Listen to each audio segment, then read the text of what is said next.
This is a retelling of Out of the Abyss, one of my favorite Dungeons & Dragons 5e campaigns.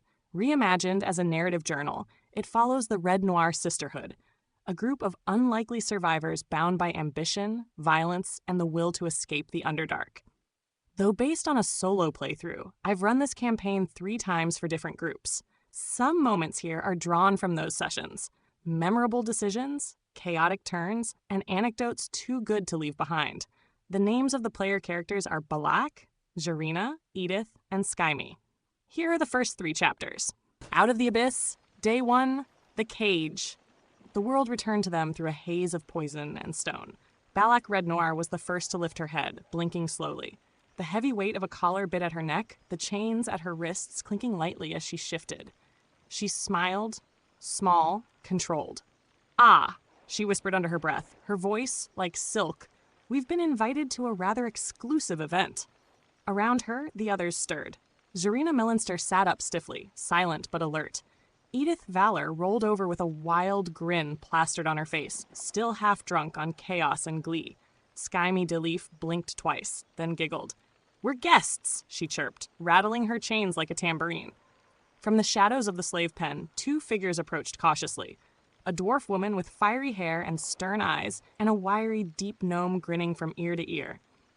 "Name's Jimjar," said the gnome with a sweeping bow, chains jingling. "And this is Eldeth. Welcome to paradise." Balak placed one hand delicately against her throat, as if adjusting an invisible pearl necklace. "Charmed," she said warmly, her voice smooth as velvet. "I'm Balak. These are my companions." She gestured gracefully to her battered crew. Eldeth nodded, though her wary gaze lingered on Zarina's sharp eyes and Skyme's unsettling smile. Skyme leaned forward eagerly. "Balak's gonna kill them all," she whispered, as if it were a secret. Jimjar chuckled nervously. Eldeth didn't. Balak laughed softly, brushing an imaginary speck from her tattered sleeve. "Don't mind her," she said, eyes twinkling. "We are simply very motivated to regain our freedom." Edith bounced in place, her chains clattering. "And slice things," she added cheerfully, making a wild, swinging motion. "In the name of blessed chaos," Balak's smile widened. "Of course," she said smoothly, casting a sideways glance at Edith. Then, in a lower voice, meant only for her friend. "Please don't drool on the prisoners yet, dear. First impressions matter." Edith giggled, entirely unrepentant. Before more could be said, a ripple of movement spread through the cavern. Guards snapped to attention as she appeared. Mistress Ilvara. Robes like spun night, a scourge in hand, she approached the pen with leisurely malice. At her side walked Shur Vandry, young and arrogant, and behind them a scarred, older drow whose gaze seemed less certain. Ilvara's voice cut through the pen like a cold knife. "You are no longer people. You are property. Accept your fate, and you may live long enough to serve." She paused before the gate, her cruel smile widening as she looked over the new stock. Balak dipped her head respectfully, her smile still serene. Inside, she was already considering how many thorns it would take to choke the woman. Shor muttered something to Ilvara, who chuckled and stroked his cheek with mock affection. Zarina said nothing, her eyes dropping in automatic discipline. Skyme made a rude face behind a chained wrist. Edith, mercifully, was too busy whispering blessings to invisible chaos gods. Balak just smiled pleasantly. As the drow moved on, bowls of thin mushroom broth were shoved through the bars. The smell was enough to gag a troll. Jimjar shrugged and slurped his portion noisily. "Best you'll get," he said, wiping his mouth with the back of his hand. Eldeth took her bowl with grim efficiency, nodding once to Balak. "Stay strong. Dwarves don't break easily." Balak accepted her bowl delicately, inspecting it like a wine taster. She turned casually to Edith and murmured under her breath, "If this is the appetizer, I tremble for the main course." Edith snorted broth out of her nose, laughing too hard. Night fell slowly in the endless dark. There was no bedding, no comfort, only stone and cold iron. The prisoners lay down where they could, chained, collared, breathing the stale, fungal air. Skyme curled up beside Balak, almost like a loyal puppy. "I'll stab them all for you if you want," she said sweetly, her voice muffled by Balak's ragged sleeve. Balak reached out and patted her hair gently. "That's very sweet of you, darling," she said, voice still perfectly composed, "and perhaps sooner than you think." Above them, unseen in the blackness, something moved. a sound like distant wings, like whispers slipping between stone. And in their uneasy sleep, the darkness seeped into their dreams. Out of the Abyss, Day 2, Chains and Smiles. The second day of captivity began not with the blare of horns or the clash of arms, but with the rattle of keys and the cold slap of reality. Guards barked orders outside the slave pen. One by one, prisoners were prodded awake by the butts of crossbows through the bars.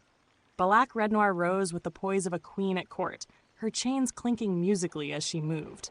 Her black hair was a tangled crown, her expression a perfect, effortless smile.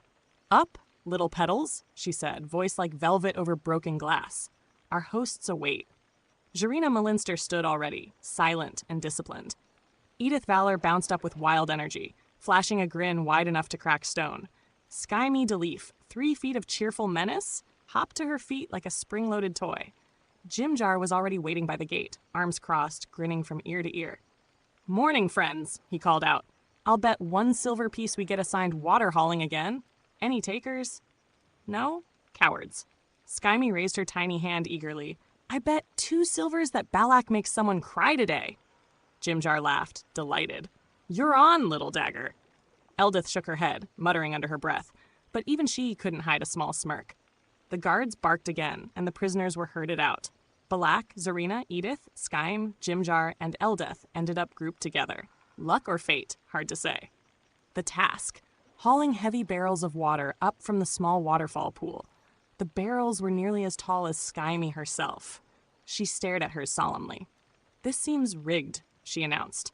Balak crouched slightly, resting her chained hands on her knees to meet Skyme's gaze, her smile a porcelain mask. "Most games are, my dear. That's what makes it so satisfying when you cheat." Skyme beamed and threw herself against the barrel. It barely budged. Jimjar sidled up, carrying a barrel half-dragged behind him. 5 silvers says she tips it over," he said to Balak with a wink. Balak smiled serenely. "I trust her completely," she said sweetly, placing a pretend coin into the air. Skyme, determined, pushed with all her tiny strength, and the barrel tipped sideways back, splashing precious water all over the stone floor. The guards cursed loudly, stomping toward them. One guard raised his whip. Before he could strike, Balak stepped forward, raising her chained hands gracefully. "My deepest apologies, honored warden," she said, voice pure honey. "I overestimated my servant's strength. Please allow me to correct my own mistake." The guard grunted and shoved them back toward the barrels roughly, the whip snapping the air but not striking. Jimjar, trailing along behind, grinned up at Balak. "You owe me 5 silvers." Balak laughed, musical and smooth, and dipped her head as if she truly owed him a debt.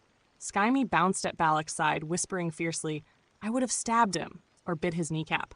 Balak patted her head gently. "Another time, my dagger. Good knives wait for the right flesh." The day dragged on, carrying barrels, cleaning rough paths, being shouted at and kicked. Jimjar kept up a steady stream of bets. "Bet you a copper Zarina carries 2 barrels at once." She did. 2 silver Edith tries to baptize herself in the water. She almost did. 5 silver Balak tricks another guard before supper. He lost that one. Barely. And Jimjar kept perfect track of every single bet, smiling every time he either owed or collected. He even managed to secretly stash a tiny shard of something shiny into his ragged sleeve during labor, unnoticed. As night fell and they returned to the slave pen, sore and exhausted, bowls of weak mushroom broth awaited. Balak accepted hers with a perfect bow of the head, smiling as if the bowl contained rare wine. "Your generosity humbles us," she said sweetly. Skyme tried to balance her own bowl on her tiny knees, spilling more broth than she managed to drink. Jimjar slurped his noisily, wiping his mouth on his sleeve. "I bet 1 copper this stew has at least 1 spider in it," he said cheerfully, then added, "and I bet 2 that I eat it anyway." Eldith shook her head again, but chuckled this time. Zarina sat near the bars, back straight, alert despite exhaustion. Balak leaned close to Edith and whispered, "Only for her. The seeds are planted. Tomorrow, perhaps. Thorns." Edith grinned wide, whispering some mad blessing back under her breath. Above them, Velkenvelv was starting to quiet, but in the blackness of the great cavern, something else began to stir, unseen. Out of the Abyss, Day 3, whispers and cracks. The third day began differently. not with the sharp crack of whips or the bark of orders, but with a silence that watched. Balak opened her eyes slowly. The damp stone pressed against her back. Chains rattled lightly as she stretched with almost feline elegance. Around her, the others stirred. Slower, heavier than before. Something in the air felt wrong. Skyme curled tighter against Balak's side, muttering in her sleep, something about spiders that sang. Edith woke laughing, a breathless, giddy sound, as if she'd just heard the punchline to a terrible joke. Zarina sat up instantly, scanning the pen, her body tense like a bowstring. Only Jimjar seemed unfazed. "Nightmares, eh?" he said brightly, dusting himself off. "Bet you 5 silver it gets worse." He waited, grinning, hand out expectantly. No one took the bet. The guards came late this morning, sloppy, tense. Even they seemed disturbed. The prisoners were split up again for chores. Balak, Zarina, Skyme, Edith, Jimjar, and Eldeth stayed together.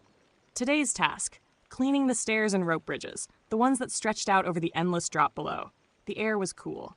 The webs below shivered occasionally with the faint movements of the spiders, waiting. As they worked, Jimjar sidled up next to Balak, whispering, "Bet you a gold coin one of us falls."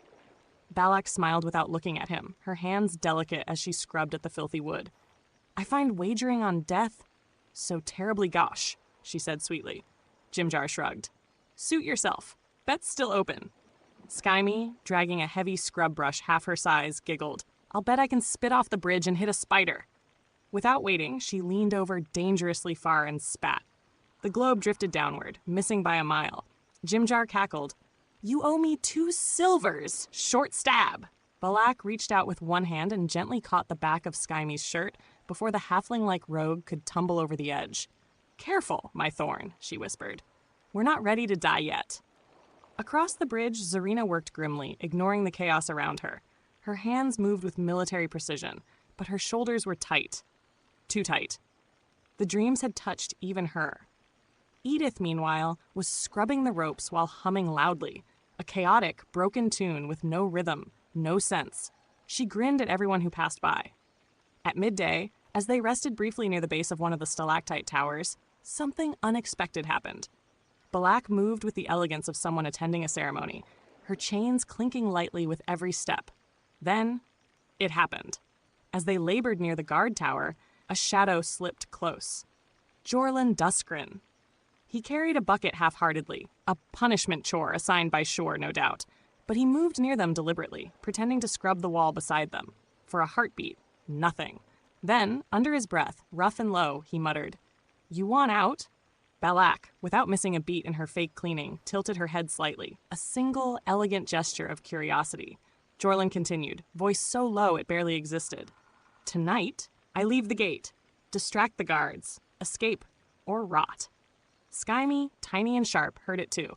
Her head whipped up, but Balak gently touched her wrist, a silent command for silence. Edith, still scrubbing cheerfully beside Balak, smiled wider. She hadn't missed it either. Jimjar, crouching nearby, grinned like he'd just won a jackpot. "Odds just got interesting," he whispered. Jorlin moved on without another word, blending back into the gloom. The day dragged after that, heavy with the weight of decision. Back in the slave pen, the group gathered close, speaking through Stool's spores, the thoughts blooming quietly in their minds. He offers us a knife, but whose hand will it cut first? A trap. Her mind was a spear, pointed and wary. Edith.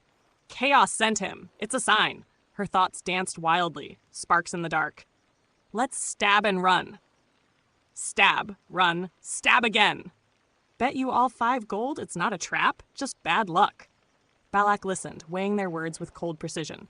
Out loud, she finally spoke, smooth, regal, unshakable. "We do not waste gifts offered by broken hands," she said, "but we prepare for betrayal all the same." No one argued. Even Eldeth, stubborn and proud, nodded grimly. That night, the broth was colder, thinner. The guards were louder, meaner. Mistress Ilvara herself passed by the pen once, pausing, smiling, tapping her scourge lightly against her own palm, before moving on. The prisoners settled down to sleep, each in their small, hard spaces. The plan, loose and fragile, hung above them like a spiderweb. Balak lay close enough to feel Edith's warmth brushing her side, neither reaching out, neither pulling away. In the dark, through the spores, Edith whispered to her mind, "Soon, we'll fly together." Balak closed her eyes, and in her mind she smiled. Above them, Velkenvelv slept. Below them, in the webs, the spiders twitched, waiting, and far deeper still, the beating wings of madness stirred. Tomorrow, everything would change. Out of the Abyss, Day 4 sparks. The fourth day in Velkenvelv began as all the others had, chained, cold, hungry. But something was different today. Tighter, sharper. As the prisoners stirred in the pen, Skyme yawned wide enough to nearly tip over. Edith was already bouncing on her toes, her grin wide, humming something that had no right to be a song. Balak rose last, slower, composed, every movement measured. She adjusted her collar like it was a silk scarf and surveyed the pen with calm, predatory eyes. Jimjar leaned against the bars, flipping a chipped pebble between his fingers. "Bet you 5 silver someone snaps today," he said lightly. Balak smiled at him warmly. "You're quite the optimist, dear Jimjar," she said. Then, lowering her voice just for Edith, "Let's hope they aim low when they snap." As the prisoners were led to their daily labor, scrubbing more endless wood and stone, the tension built. It was when they returned to the slave pen, sweaty and sore, that the spark caught. Ront, the huge, brutish orc with hate in his blood, shoved past Edith to get to the food bowl first, knocking her flat on her back. For a heartbeat, the entire pen froze. Skyme gasped dramatically. Jimjar's eyes lit up like a child at a festival. Zarina's hand twitched toward her hip instinctively, reaching for a weapon that wasn't there. Balak just smiled. Edith scrambled up, hair wild, dust streaking her face. She looked at Ront, massive, hulking, snarling, and laughed. Laughed right in his face. "You're rude," she said, almost joyfully. "You need a lesson." Ront bared his yellowed tusks, fist clenching. "You shut up, crazy girl. You first," Edith whispered. Then she bit him. The pen exploded into chaos. Guards rushed in, shoving prisoners aside. Skyme darted between legs, cackling. Jimjar backed against the wall, muttering, "Did not bet on this. Missed a good one." Zarina stepped between 2 guards like a dancer through blades, hands raised to show no threat, but her eyes tracked every weapon. Balak moved only when Edith was dragged back, bleeding and laughing, hair tangled in a guard's fist. She stepped forward, her voice rising like silk drawn over steel. "My apologies, Mistress Ilvara," she said as the Drow priestess approached, radiant in her rage. "It seems one of ours mistook insult for invitation." Ilvara's expression could have frozen flame. "You forget your place, slave." Balak dipped her head. "Never," she said. "But perhaps your guards do?" The whip struck. Not Balak, but the air just beside her face. A warning. "Chain the orc," Ilvara snapped, "and the mad one. Leave them hanging for the spiders to taste." Ront was dragged off. So was Edith, still smiling, still humming. Balak stood perfectly still as the priestess turned and left. Only once the cavern quieted again did she move. She looked at the others. At Jimjar, still flipping his pebble.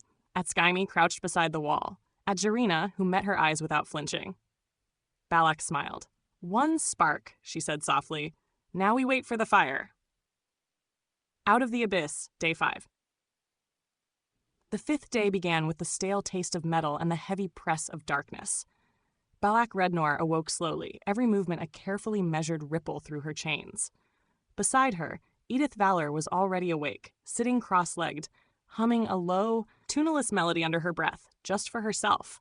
Every so often, she glanced at Balak with a quiet little grin. Balak, still half-draped in shadow, answered it with the faintest curl of her lip. No words passed between them. None were needed. Across the pen, Zarina was awake and alert, her back straight as a spear. Skyme stirred, rubbing her eyes with tiny fists, blinking blearily. "Did anyone else dream about bugs?" Skyme asked in a whisper. Jimjar chuckled, flopping onto his side like a lazy cat. "I dreamt I won a bet against a demon, took all his teeth as payment." He flipped a small stone between his fingers. "Bet you a silver I sleep better than all of you combined."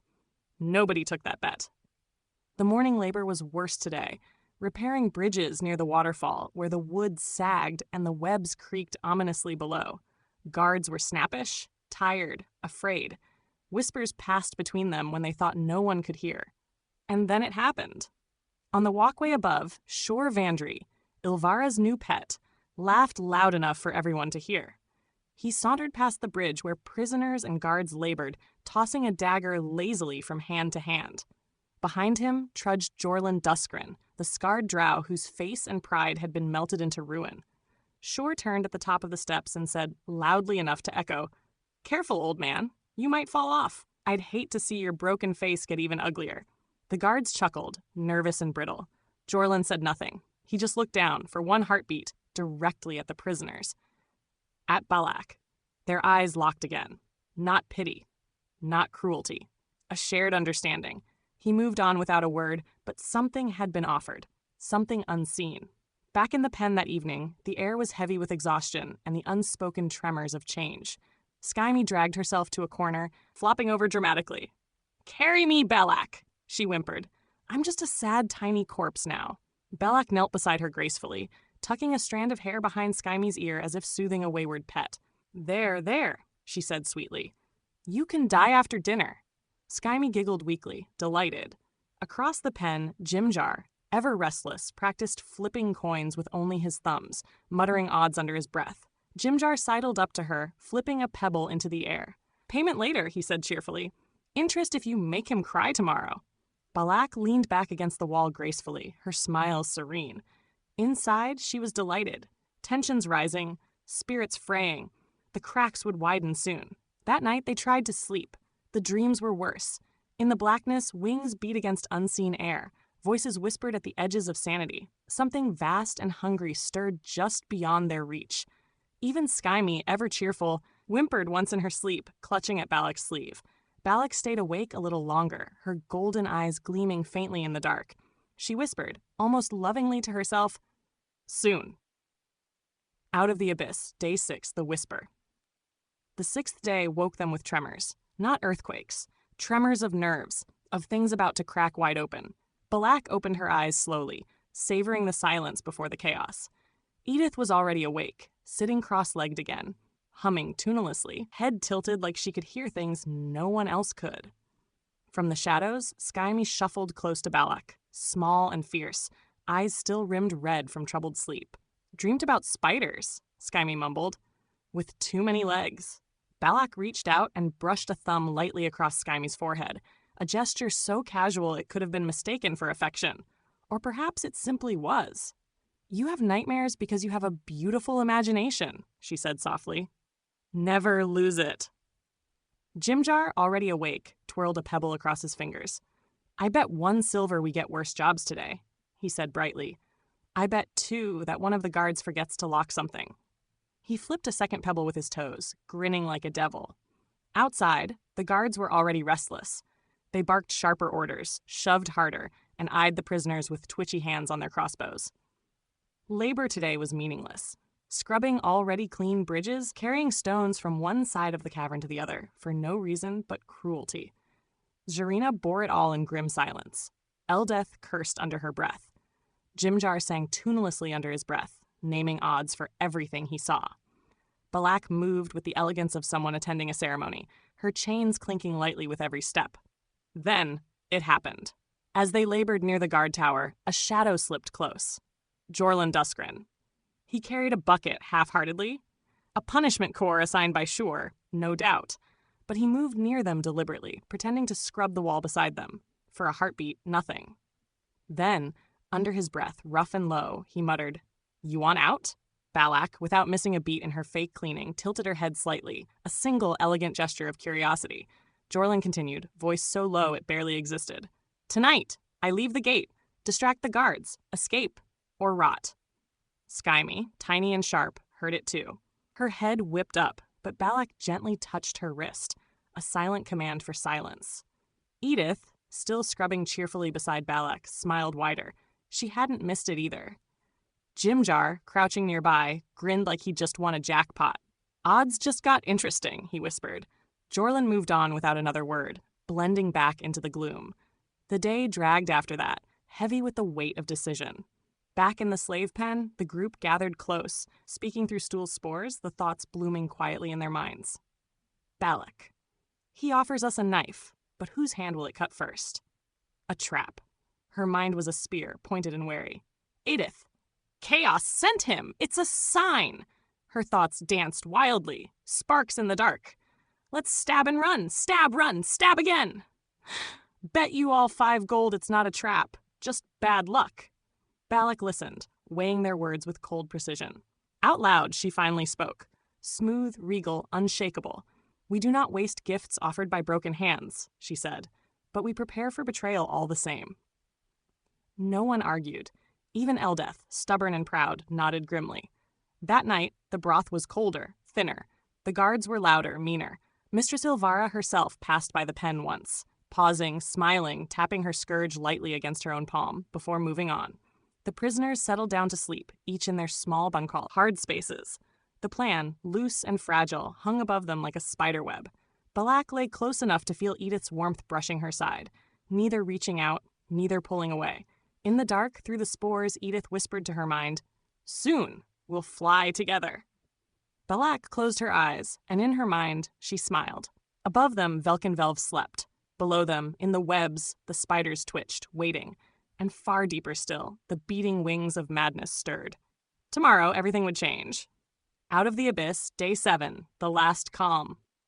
The 7th day began differently, not with shouts, not with whips, but with a quiet so deep it pressed on the bones. Balak awoke slowly, her body aching in ways she didn't deign to acknowledge. She moved gracefully despite it, adjusting her torn shirt like it was silk. Near her, Edith Valor sat cross-legged again, eyes closed, humming a broken lullaby to the darkness. Skyme woke curled like a cat at Balak's side, blinking up with sleepy, bright eyes. "Is it today?" she whispered. Balak smiled down at her, a smile full of thorns hidden under velvet. "Yes, little dagger," she said softly. "Today we choose our fate." Across the pen, Zarina was already awake, sharpening a sliver of rock against the wall with slow, measured strokes. Eldeth sat beside her, muttering low prayers to gods of stone and fire. Jimjar tossed a pebble from hand to hand. "Bet you 10 silver the gate's unlocked by sunset," he said cheerfully. 20 says half of us trip on the way out. He grinned wider, flashing teeth. No one laughed this time, but none refused the bets either. The prisoners moved through the day like actors in a dream. Labor was lighter today. Almost. Absent-minded. The guards seemed distracted, glancing over their shoulders too often, speaking in low tones. Shore stalked the platforms like a smug cat, but even he walked with a tension that betrayed nerves. Only Ilvara smiled easily, pacing the web bridges, her scourge trailing sparks against the stone. As Balak scrubbed a stair she had already cleaned twice, she allowed herself a single, brief thought. Even queens die with their crowns still on their heads. By midday, it was clear. Something was wrong in Velkenvelv. Guards snapped at each other. The Quaggoths growled and sniffed the air, pacing restlessly. Above in the deep webs, the giant spiders shifted constantly, weaving and unweaving, their movements agitated. The dreams were bleeding into waking now. Skyme clung tighter to Balak's sleeve more than once, whimpering softly about black wings brushing her face. Edith simply grinned wider, a fever glow in her eyes. Jarina's hands twitched, fingers clenching as if around an invisible weapon. Even Jimjar seemed paler, though he still bet on anything that moved. Back in the pen that evening, the final meeting happened. Thanks to Stool's spores, thoughts flowed freely between them. Sharp, fast, without need for clumsy words. Tonight, the gate opens. Jorlin will distract. We must be ready. We run. No hesitation. Stab and run, fast as foxes. Odds of success? 15%. Odds of surviving? Slightly better if we don't stop to loot. Move silent, move fast, strike only if necessary. Balak weighed them with her gaze, serene as ever. She looked at the others, the misfits, the broken, the hopeful, the doomed, and smiled with cold affection. We are flowers, blooming in ash, she thought privately. Tonight, we set fire to the garden. Stool, sensing the emotions, bounced gently, releasing a faint pulse of spores, a wordless feeling of hope and trembling fear. The prisoners prepared quietly. Eldeth palmed her sharpened stone shard. Jimjar adjusted hidden pebbles and small stashes under his ragged shirt. Skyme checked her tiny stolen piece of silk rope. Barely a weapon, but to her it was a promise. Jarina closed her eyes and breathed slow, steady, silent. Balak leaned close to Edith just before the final rest. She brushed a stray curl from Edith's forehead with a tenderness so casual it could be missed, but wasn't. Edith's grin softened just slightly, and for a moment, the chaos inside her grew still. No words.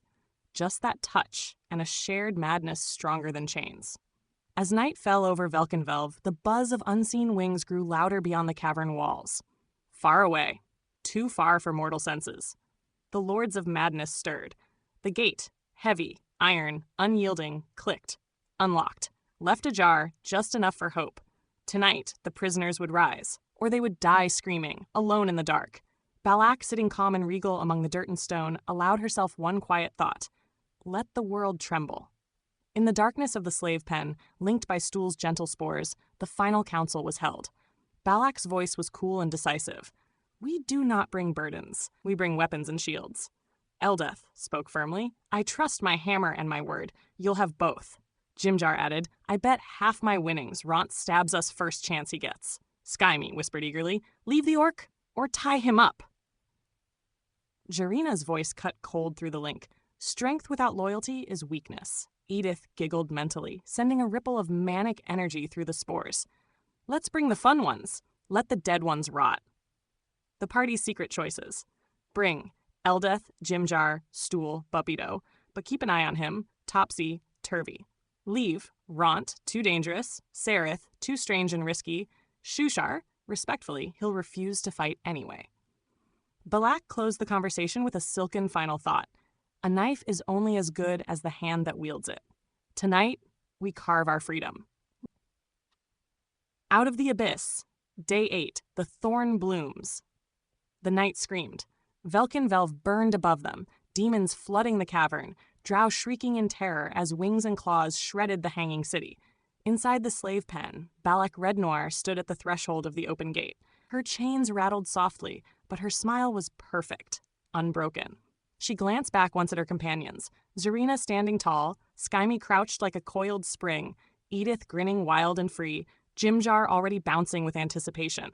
Then she moved forward, the queen of broken things, leading her army into chaos. The lift was shattered. The stairs were choked with guards and fear. Only one path remained.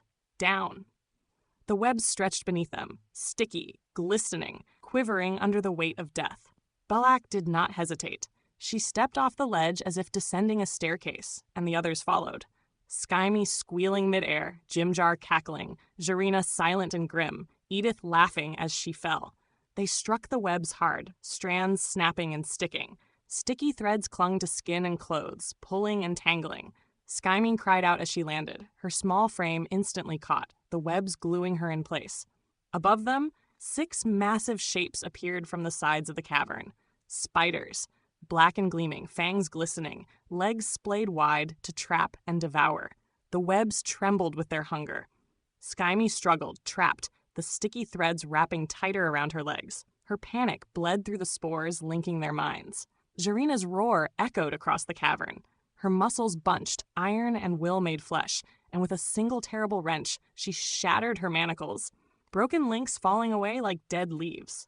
Free. She charged across the web, chains dragging from her belt, reaching Skyme just as one of the spiders lunged. Without thinking, Jarina grabbed the tiny rogue and heaved her up and over her shoulder. Somewhere behind them, Edith was swinging from strand to strand like a manic acrobat, screaming chaos-laced curses and hurling pieces of broken chain. Jimjar was halfway through cutting his bindings with a rusted shard when one of the spiders slipped beneath the web and struck upward. He yelped and rolled aside, landing hard and losing the shard, but still grinning. But not everyone was lucky. Stool, small, soft, pure, bounced wrong. His weightless form hit a broken part of the web. The strands tore. He slipped. Skyme screamed his name. Balak turned just in time to see the little Myconid fall, tumbling, twisting, down into the dark. And then he was gone. No sound, no impact, only absence. Buppido snarled as a spider landed beside him. He tried to fight, gods, he did, but the web caught his leg, then his arm, then the rest. He vanished beneath fangs and legs. His last thought through the spores was laughter. Balak didn't slow, didn't weep. Her eyes narrowed. Her path was forward. Go, she shouted, now. Zarina leapt from one strand to the next, still carrying Skyme like a precious weapon. Jimjar scrambled behind, limping but fast. Eldith crashed into the nearest spider with a roar, using her chains as a flail. Edith howled and hurled herself downward, tearing through webs like a banshee. They ran. They survived. Barely. Ahead, Salvation, a ledge of stone, sharp and high, leading into the deeper tunnels of the Underdark. Zarina reached it first, planting Skyme safely before swinging herself up. Eldith lifted Topsy and Turvy onto the rock, grunting with the effort. Jimjar scrambled up like a monkey, flipping onto the stone with a flourish. Balak came last. She paused at the edge of the web, the spiders writhing behind her, the dying screams of the other prisoners ringing in her ears. She turned once, her chains rattling softly, her black hair whipping in the sour cavern wind. Then she smiled, beautiful terrible, and stepped onto the stone. They were free. Bruised, bloodied, manacled. But free. Behind them, Velkenvelva burned, the webs tore, the demons feasted and the spiders fed. Ahead, only darkness waited. And Balak, walking like a queen through the abyss, led her people into the unknown. Out of the abyss. Day 9. The broken crown. The tunnels swallowed them. No light. No stars. Only stone and silence. Endless and crushing. They ran until their bodies gave out, until their lungs burned and their chains weighed like anchors. Then they found a hollow in the rocks, a cave tucked out of sight, and collapsed there. Broken. Panting. Free. For a long time, no one spoke. The only sound was breathing and the slow, rhythmic drip of water far away. Balak sat against a stone wall, her manacles dragging like dead weight. She stared into the blackness with eyes that gleamed faintly in the gloom, her mind sharper than ever. Skyme curled beside her, silent for once, too exhausted even to babble. Zarina sat with her back against the rock, head bowed, breathing slow and deep. A warrior resting, not sleeping. Jimjar sprawled on the floor, tossing a pebble between his hands lazily. Edith sat cross-legged, her face lit with a fierce, manic glow, blood still wet on her fingers, where she had carved a chaotic holy symbol into her forearm with a shard of stone. It was ugly, raw, beautiful. She grinned at Balak across the dark. "We're blessed," she said, her voice hoarse but full of glee. "Chaos loves us still." Balak smiled faintly, a secret, private thing, and inclined her head. It was Jimjar who broke the silence for real. "So, anybody remember how we ended up in shackles?" he asked, flipping the pebble again. The others stirred. Shifts of discomfort, fleeting glances. Skyme rubbed her wrists, frowning. "I remember. We were somewhere else. Fighting something. But it wasn't there. It was..." She scrunched up her face. "Wrong." Zarina's hand flexed once, sharp and controlled. "We were ambushed," she said. "But by what, I don't know." Balak's voice flowed like velvet across the spores. "Something unseen. Something clever. We were not defeated in battle. We were stolen." Jimjar nodded sagely, as if confirming a bet he hadn't even made. "And we're weaker now," Edith said, flexing her fingers, staring at her bloodied forearm with a satisfied smile. "I can feel it, like my soul's been muted."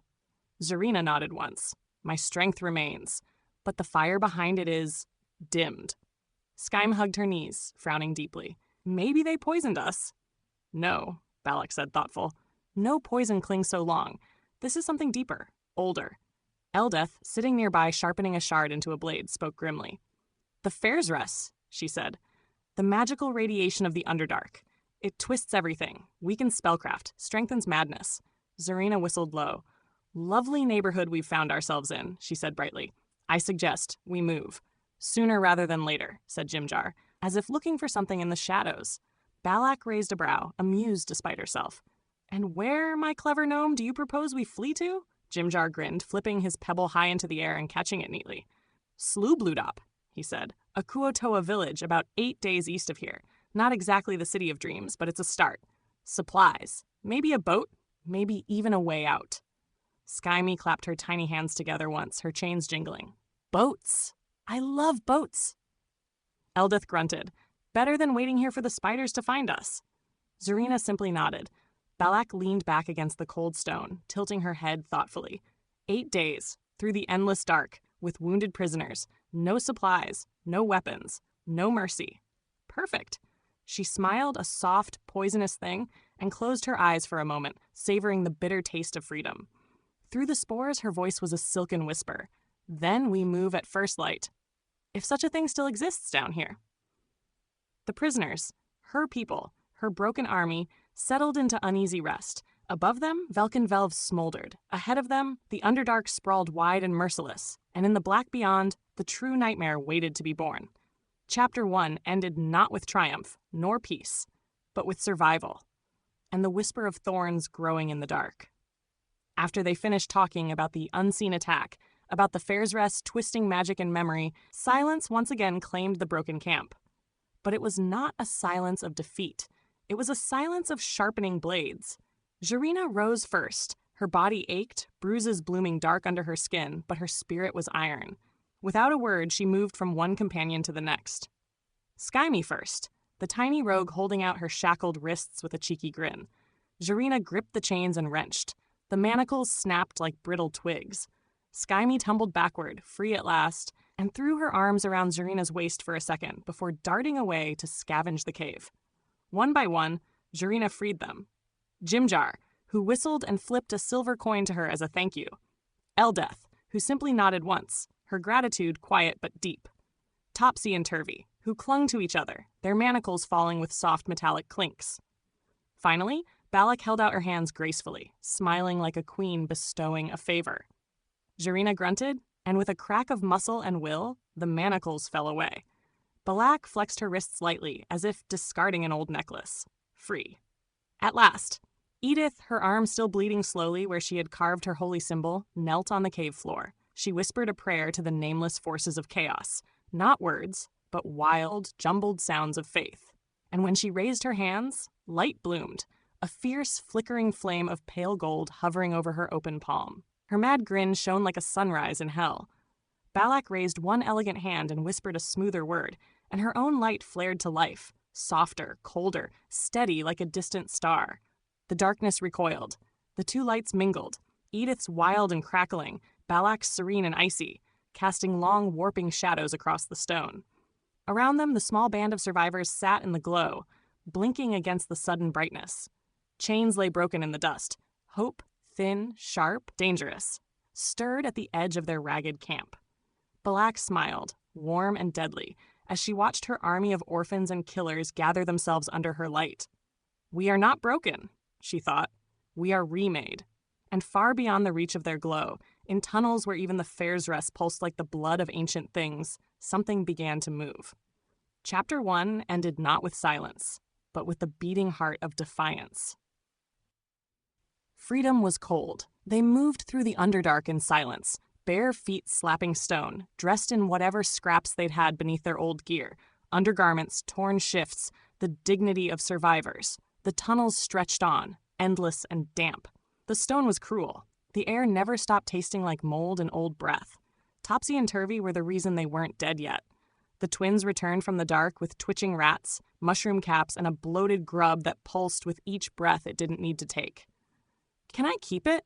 Skyme asked, holding the grub up to her ear. He's whispering rude things about Jimjar. No, said Balak, Zarina, Edith, and Eldeth in chorus. It likes me, she argued.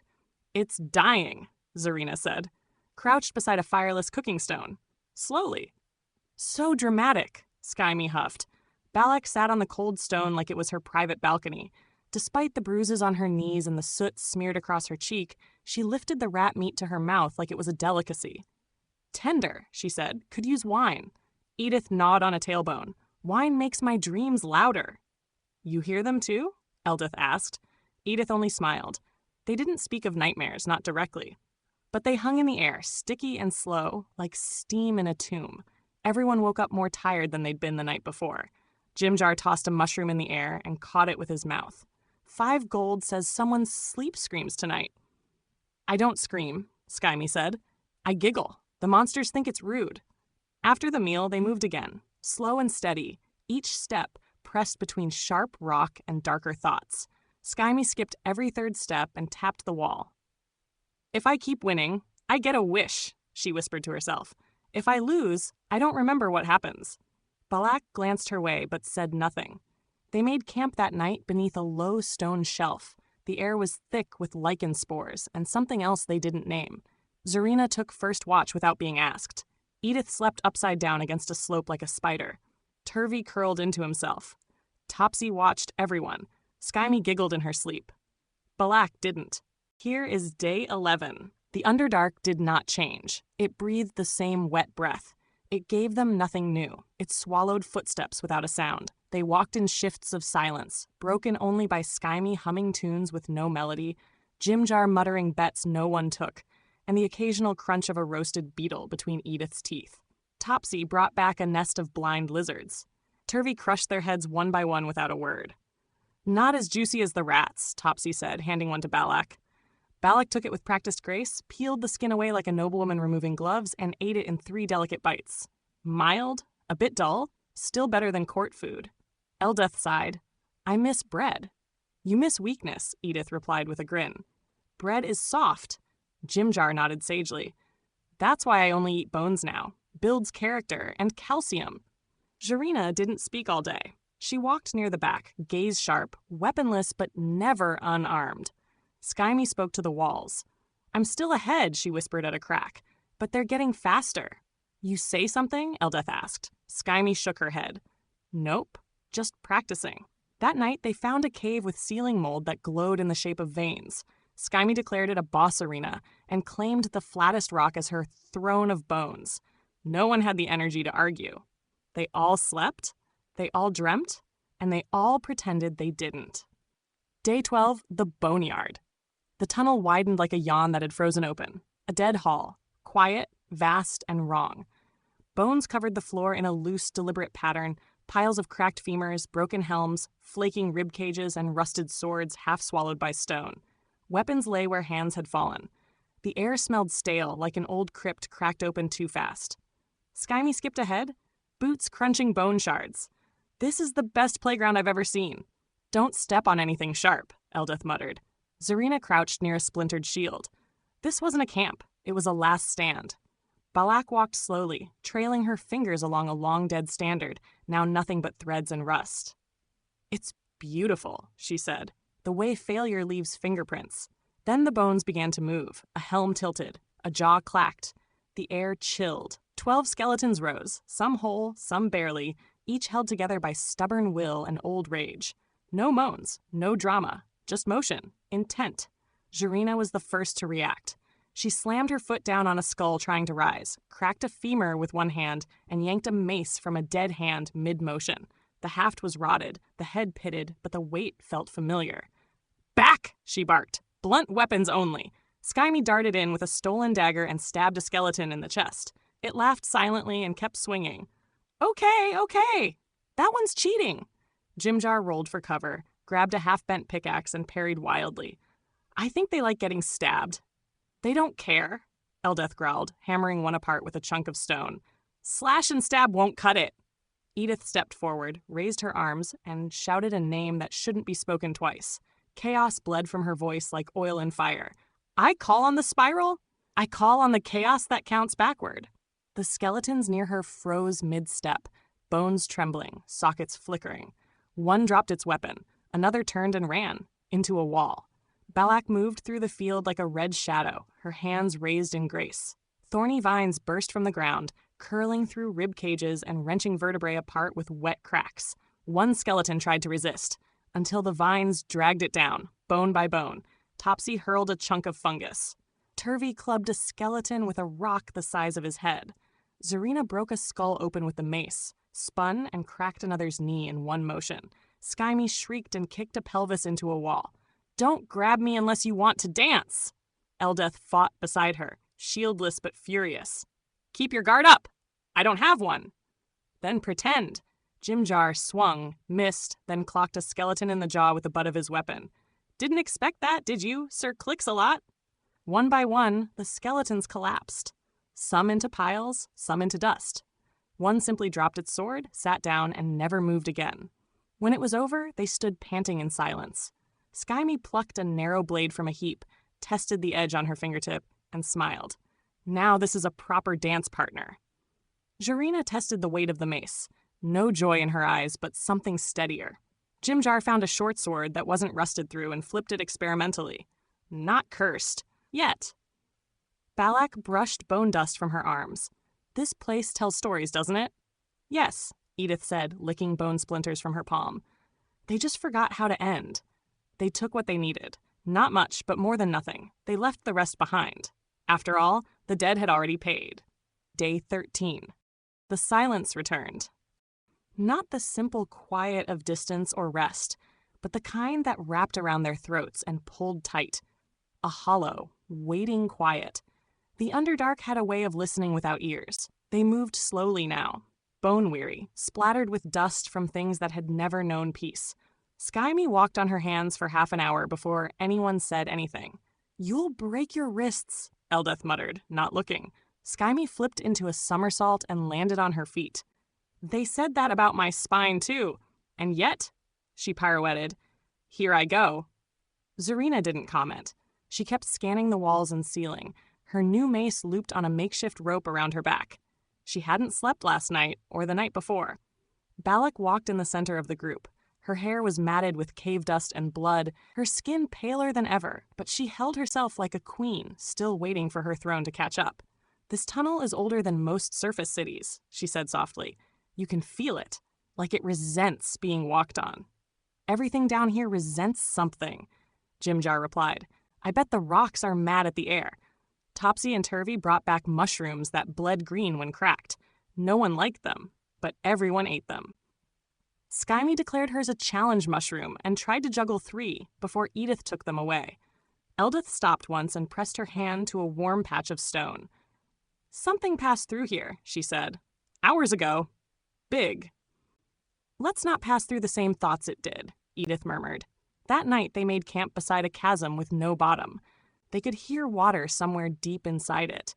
Maybe. Or something that mimicked water. Balak stared into it for a long time. "I had a dream last night," Eldeth said suddenly, not looking at anyone. "I was above ground again.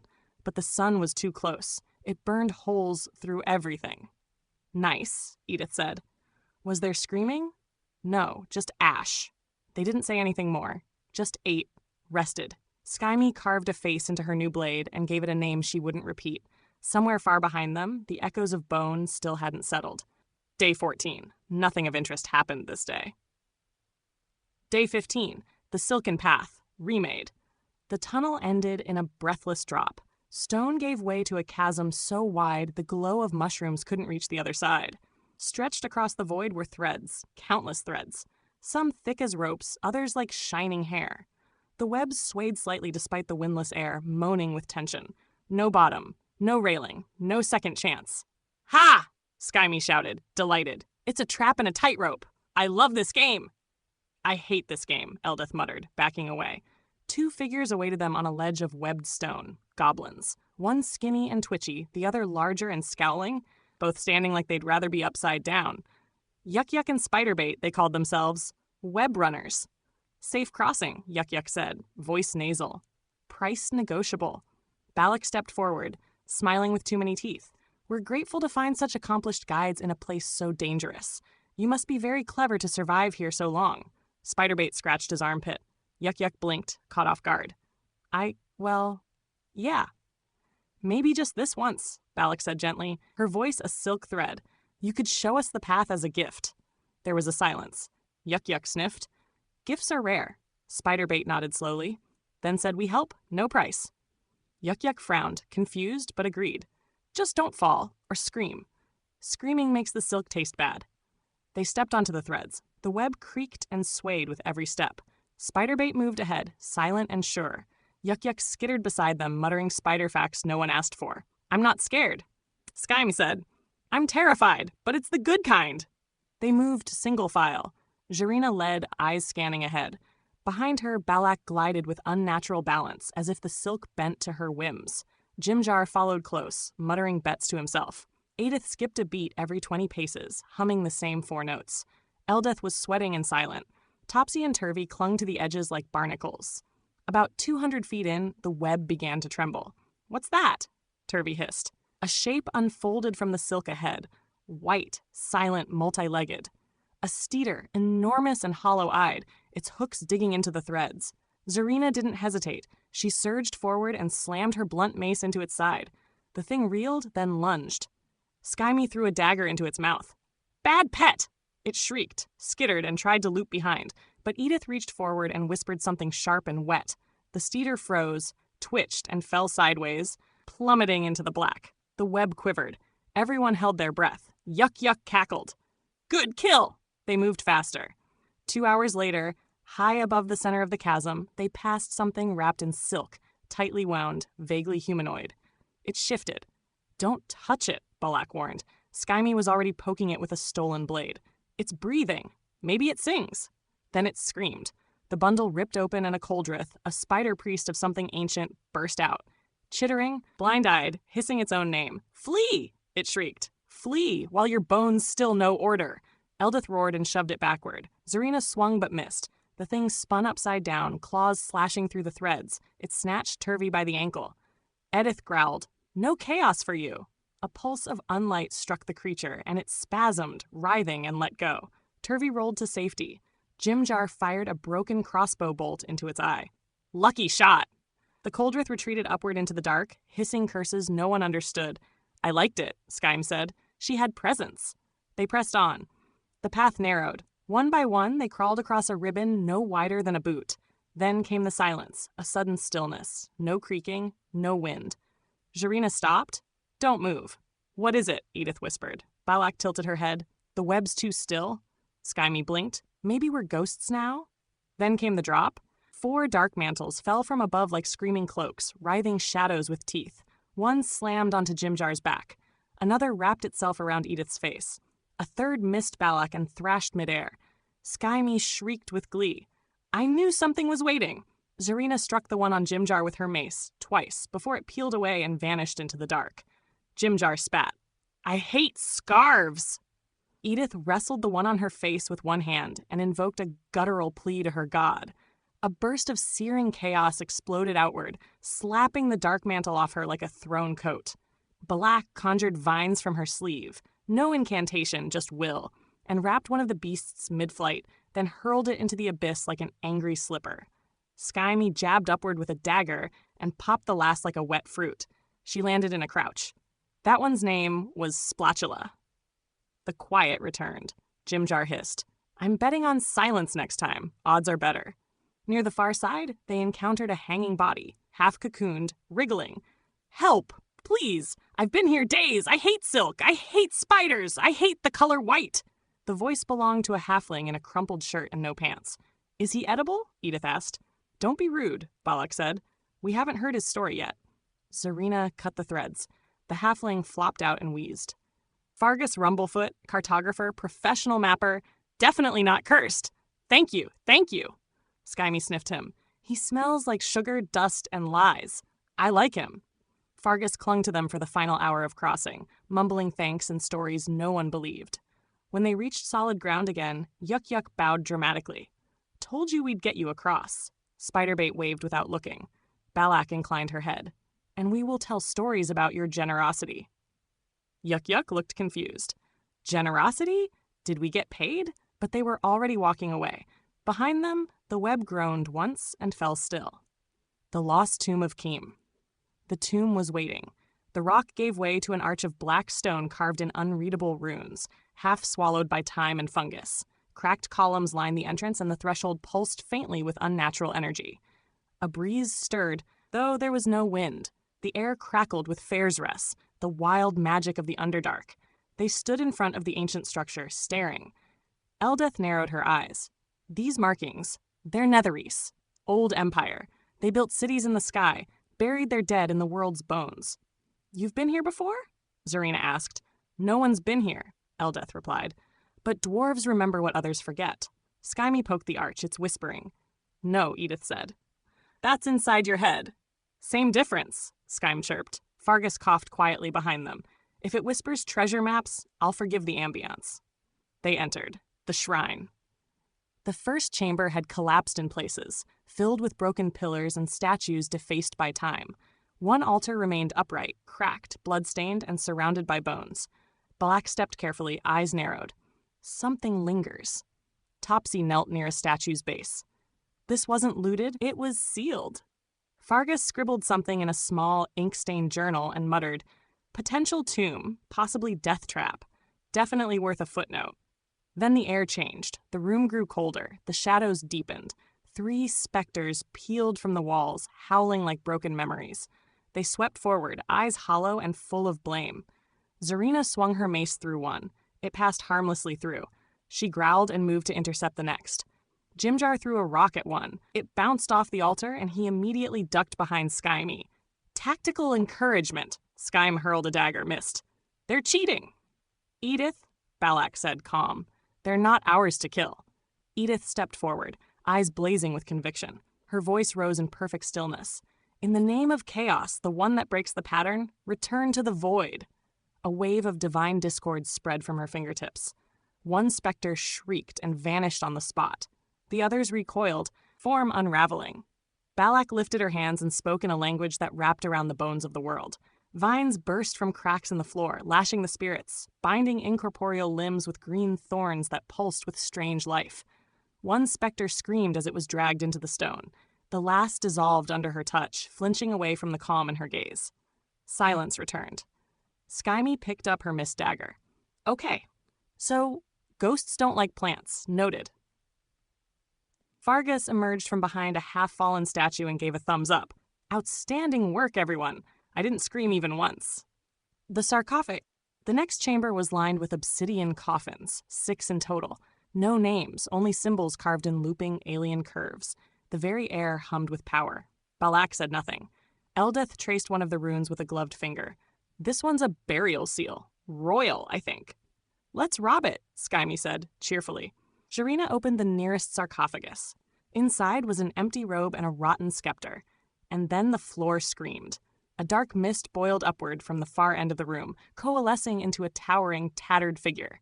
A wraith, its form half shadow, half hatred, eyes burning violet. I am Bryce's Came, it howled. Who dares profane my tomb? Everyone, Skyme whispered, literally all of us. Jarina charged. Her mace passed through the creature with a hiss, and the wraith didn't even flinch. It grabbed her by the chest and hurled her into a wall. Eldeth ran to block it. Come on, then. None of that, Bryce snarled, raising a claw. Edith shouted again, her voice rising with passion. Chaos rebuke you. Your time has unraveled. This time, the divine energy struck true. The wraith twisted in agony. Balak stepped forward, her fingers blooming with lightless vines. You don't belong here anymore. The vines pierced the wraith's chest. It shrieked, flailed, and began to unravel, pulled into the stone, piece by piece. Skyme tossed her dagger straight through its face just as it faded. Nailed it. Didn't do anything, Jimjar muttered. Still counts. Fargus peered over Skyme's shoulder. That was a ghost king, right? Or a baron? I'm just saying, if we don't mark that on a map, someone else will. At the true heart of the tomb, they found the final sarcophagus. Laid across it, a longsword. Elegant. Gold-hilted, glowing faintly with a warm, sun-like radiance. It felt wrong in the Underdark, like a sunbeam lost in a cave. Balak reached out to it and stopped. Her hand hovered, her eyes narrowed. Then she stepped back. I can't. Edith reached for it. The sword pulsed red. She hissed and pulled away. Ugh, rude. Zarina tried next. The sword's light dimmed. Skyme picked it up. It went cold. Eldeth hesitated. You sure? Take it, Balak said. It likes you. Use it before it changes its mind. Eldeth lifted the sword, and it flared to life in her hand. The air brightened. The shadows backed away. A voice entered her mind. I am Dawnbringer. I seek the light. I will not serve darkness. Eldeth blinked. It talks. Balak crossed her arms. Of course it does. Can I keep it? Eldeth asked. We'll discuss that, Edith said. Skyme whispered, We're going to sell it, right? No, Zarina said. We're going to use it. Then sell it, Jimjar added. Fargus poked the pommel with a cautious finger. This is going in my journal. Just the part where it didn't kill us. They camped just outside the tomb. The air felt a little cleaner. The silence was still heavy, but less sharp. No one dreamed, which was a relief, and maybe a warning. Day 17, ambush before Sloobludop. They should have seen it coming, the way the tunnels twisted tighter. The smell of salt, the faint splash of water that wasn't close but wasn't far. The faint hum, ritual hum, Edith called it. Jarina slowed her steps, mace at the ready. Something's watching. No, Skyme whispered. Something's smiling. They were crossing a narrow causeway of stone when it happened. From both sides, splashing up from the dark water like leaping nightmares, came Kuotoa. Half frog, half fish, all madness. Their eyes gleamed with devotion. Their nets flew first. Eldeth shouted, Shields! They had none. Skyme ducked under the first net but caught a spear along her ribs. She shrieked, part pain, part laughter. They got my favorite side! Jimjar pulled her behind a rock. That'll be 3 gold in stitches. Balak raised her hands, readying magic. too slow. One Kuo-toa tackled her from the side, claws scraping her shoulder. She hissed and whispered a word that made the creature convulse in its own slime. Topsy and Turvy disappeared under a net. Zarina rushed forward and tore it off, swinging her mace with wild fury, crushing one of the attackers. Another stabbed her in the thigh, shallow, but it bled. She ignored it. Edith stepped onto a slick stone and raised her voice. In the name of the ever-changing chaos, suffer! The spell blasted outward, but the fair's rest twisted it. Instead of fire, glitter exploded. Glowing spores and sparks rained down. Skymie screamed joyfully. The Kuo-toa just got angrier. We're outnumbered, Eldith barked. Pull back! Or push forward! Jimjar yelled, throwing a rock. One's blocking the tunnel. Fargus had taken cover behind a jut of stone and was frantically trying to load a dart into a small hand crossbow. Do they always chant mid-fight? He muttered. Because that's deeply unprofessional. It was then that a deeper chant began. Another Kuo-toa emerged, larger, stranger, painted in symbols that moved across its skin like words trying to escape. It raised a staff made of bones and coral and shrieked, Limu-gugun! The two-faced lord approaches! Balak stared. That's a name I didn't want to learn today. Skymie licked blood from her lip. I vote we kill him. As the cultist priest raised his arms again, a voice cut through the madness. Enough! Another Kuo-toa, robed in shells and seaweed, stood at the edge of the battle, old, stern. His name would come later, Ploop-Ploopeen.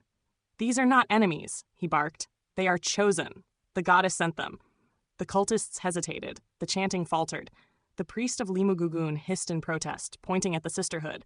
They walk the dry path. They are wrong. They must drown. Ploop-Ploopeen stepped forward. Blop-Blipod has lost her mind. You all see it. Let them speak to the goddess, not her madness. The moment hung. Then the cultists fell back, not in defeat, just in confusion. Ploop-Ploopeen turned to the sisterhood.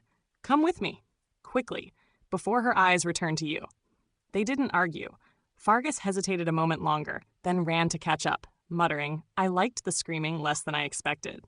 Day 17, the city before the storm. Slubloodop didn't sleep. It blinked. Lights flickered across towers of barnacle and bone. Kuo-toa muttered to themselves in the dark. Somewhere, someone laughed, then wept, then laughed again. The Red Noir Sisterhood stepped into the heart of it like they belonged. Ploop-Ploopeen took them to an old, half-collapsed structure with high shelves and dusty crates. No one prays here, he said. You'll be left alone. Balak looked around at the nets, moss, and the floor crusted with dried seaweed. How generous. It's not for comfort, he said. It's for surviving the night. They slept in shifts, for the first time in days without being chased. Topsy curled into Turvy's back. Jimjar lay face up, eyes open, unmoving. Zarina sat sharpening the edge of her battered mace, not speaking for a long time. Fargus nested on a pile of nets nearby, scribbling quietly in a damp notebook and muttering cartographic commentary no one asked for. By late morning, Ploop-Ploopeen returned and led them through a market carved into the lake's edge, half flooded, half insane. Vendors shouted prayers instead of prices. Shells clicked. Bones hung from poles like warning chimes. Buy what you need, he said, before the city forgets the meaning of trade. They did. Zarina found a halberd with a dark iron blade and a short sword with a polished grip. She tested them both before speaking. Finally! She also picked up armor. Not the heavy set she wanted, but the best available. It would do. Skymie twirled between stalls, grabbing everything sharp and small. She returned with leather armor she could move in and a crossbow she named Snapbite. Edith fell in love with a pair of swords displayed on a coral rack and didn't even ask for a discount. If they break, she said, I'll scream, and then laugh, and then scream again. Balak took her time. She chose a deep purple ensemble, sleek and cold, with a long coat and boots like whispering shadows. Her new dagger looked ceremonial, but it would still bleed a throat. Eldith acquired a new suit of armor and a shield large enough to hide behind. I don't plan to, she said, but still. Jimjar bought a single dagger. He flipped it once and nodded. Now we're a party. Fargus bartered for a belt pouch and a short walking stick, then helped himself to a handful of luminous shell fragments. For labeling, or for luck. By nightfall, they returned to their shelter. Edith polished her swords. Zarina cleaned her wounds and oiled the new halberd. Skymie whispered names to her daggers. Turvey sat beside the wall, staring at nothing. Topsy stood over him, silent. Eldeth was the first to speak. "The city feels heavy," she said, "like something's about to happen." Balak nodded slowly. "Let's be ready, whatever it is." No one argued. They ate in silence. The last thing anyone heard before sleep was Skyme whispering, "I hope it's something we've never seen before." All set. Day 18, The Rise of the Deep Father, Part 2. Expanded and accurate. The blade fell. The blood fell, and the lake broke open like a secret told too loudly. One tentacle, then another, vast, coiling, armored in barnacles and blotches of red slime. They rose from the black like questions without answers. The crowd of Kuo-toa erupted in shrieking praise. Some fell to their knees. Others threw themselves into the churning water, screaming the name, "Li Mugugun! Li Mugugun!" Skyme froze. "That's not real," she breathed. "That's not real. That's not real. That's..." And then he rose. Demogorgon. The Darklake, vast as it was, barely held him. 30 feet of madness in motion. 2 baboon-like heads snarled and gibbered atop serpentine necks, both locked in eternal hatred with each other. Eyes like boiling gold. Tusks like broken scimitars. Tentacles flailed like war banners soaked in meat. His scream was a pressure, a sound that pushed and scraped and burrowed into bone. A coral tower exploded as his foot touched the lake bed. A bridge to the east shattered under the force of his roar. The lake flash boiled around him. Fargus Rumblefoot had turned to run, weaving between screaming cultists and falling debris. A tentacle faster than a thought whipped across a pier. Fargus vanished. Just gone. Skyme screamed his name, but there was no answer. Not even blood. Zarina was the first to recover. She surged forward, grabbed Skyme, and flung her toward the boat. "Move!" Eldeth threw up her shield as debris fell. "Turvey! Topsy! Now!" Jimjar didn't run. He stared, slack-jawed, until Edith slapped him across the face. "Boat! Now! Unless you want a 2-headed bath." He ran. They didn't retreat. They fled. The dock groaned and cracked behind them. Madness surged through the city, some Kuo-toa laughing, others sobbing, most just dissolving into chaos. One worshiper stood before Demogorgon with arms raised, crying, "Take me!" He was. Crushed like paper. They found a boat. It was already drifting out, crowded with panicking Kuo-toa. Zarina leapt across the gap, her halberd gripped like a pole vault. She landed on the deck, crouched, and turned. "Jump!" Skyme came next, less of a leap, more of a launch. She slammed into the deck and rolled. Eldeth hurled Turvey. He landed badly, but alive. Topsy climbed after. Jimjar tripped mid-run and face-planted on the boat's rail. Edith caught his collar and dragged him over. A Kuo-toa sailor turned, spear raised. "No! Dry ones off!" Balak didn't flinch. Her voice sliced through the madness. "You want us here." The Kuo-toa blinked once, then lowered the spear, and rowed. No one questioned it. The boat rocked hard as something massive passed beneath them. Water frothed. Docks groaned. Skyme looked back. "He's not following." "No," Balak said. "He's ascending." Behind them, the city fell. A network of reed towers, wooden planks, fish altars, and rope bridges, all swallowed by the lake or crushed under Demogorgon's wrath. The shrines to Blibdoolpool cracked. The altar of Limugugun crumbled. Blop-Blipod, Laughing-O, arms wide, was last seen before a tentacle snatched her from the dock and slammed her into the sea. And then the sound changed. Demogorgon howled, both heads in unison. The noise didn't just echo, it stayed, like a stain on the air, even after the city was gone, even after the screams stopped, even after the boat drifted into black. The sound stayed. They kept rowing. They didn't speak. Eventually the water calmed. The silence returned. Only then did Jimjar mutter, "He didn't chase us." Balak stared out across the water. He wasn't chasing, he was arriving. Edith looked back once. That wasn't a summoning. Eldeth nodded grimly. That was an invitation, and he said yes. Zarina sat down, cleaning her weapon with slow, methodical movements. Skyme whispered, "Fargus didn't make it." No one replied. They just kept rowing, further into the Darklake and whatever waited next. Day 19. Through black water. They drifted through the Underdark like ghosts on a lake of ink. The ship, if one could call the fused planks, coral ribs, and stitched hide sail a ship, creaked like something alive and unpleasant. It was the only vessel they could reach when the city fell, barely half full when they forced their way aboard. And now, for better or worse, it was home. They learned the captain's name only after 2 days of silence. Bligbron, a Kuo-toa taller than most, with a sunken mouth and too many ceremonial hooks through his rubbery skin, spoke in gulps. "Bligbron sail," he said, more to the lake than to them. "You pay coin, you pay calm." Jarina sat near the bow, back against the warped rail, glaive across her knees. Her armor was still scratched from Slubludop's ruin, and she hadn't cleaned it. Balak stood near the edge, one hand resting on the wood, eyes scanning the dark. "If he doesn't eat us," she said calmly, "I'll consider this a successful transaction."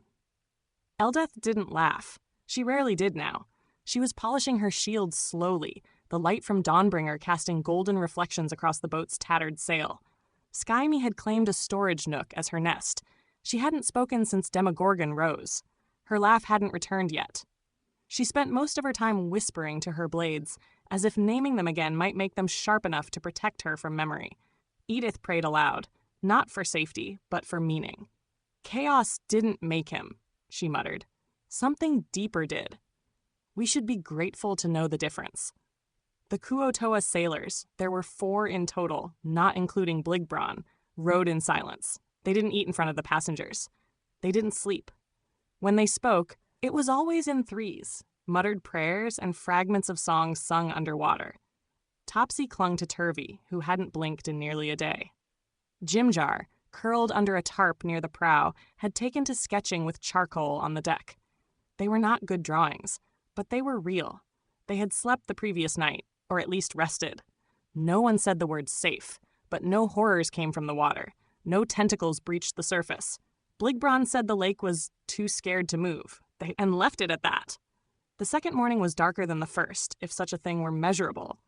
There was no sun here, no sky, just infinite stone above and below, and the sound of dripping water that had never seen the surface. "Where are we now?" Jimjar asked, breaking the long silence. "Somewhere that isn't trying to kill us," Zarina replied. "Yet," Balak added. Day 21, The Thing Beneath. The Darklake was quieter that day. No storms, no shrieks, just slow water and the steady creak of the boat's hull. The Underdark ceiling arched high above them, vanishing into blackness. Somewhere in that silence, a wind moved, but none could say from where. Captain Bligbron muttered to himself at the tiller, one webbed hand wrapped around the bone rudder. He had not asked for coin again. Not since Balak had sat beside him 2 nights ago and spoken in that patient, silken voice of hers, half a conversation, half a lullaby. Afterward, he hadn't even looked at her. Now he simply repeated his phrases to the air like prayer beads. "No coin. Calm boat. Bligbron, good boatman." Balak sat near the stern, legs folded, hands resting on her lap. "He's very agreeable," she said with a light smile. Jarina wasn't smiling. "You enchanted him." "Did I?" Balak asked. "Maybe he just finds me compelling." Edith chuckled darkly. "Don't we all?" Skyme was perched on the central beam, legs dangling, staring at the still surface of the water. Her voice when it came was flat. "This place isn't dead, it's pretending." "I agree," said Jimjar, eyes scanning the blackness above them. "Stillness like this is never free." Topsy and Turvey sat side by side, their feet tucked under a scrap of tarp. Turvey was silent. Topsy was whispering a story about a drowned god with too many teeth. No one laughed. They saw it too late. The water ahead seemed different. Not broken, not rippling, just wrong, like something solid moving beneath cloth.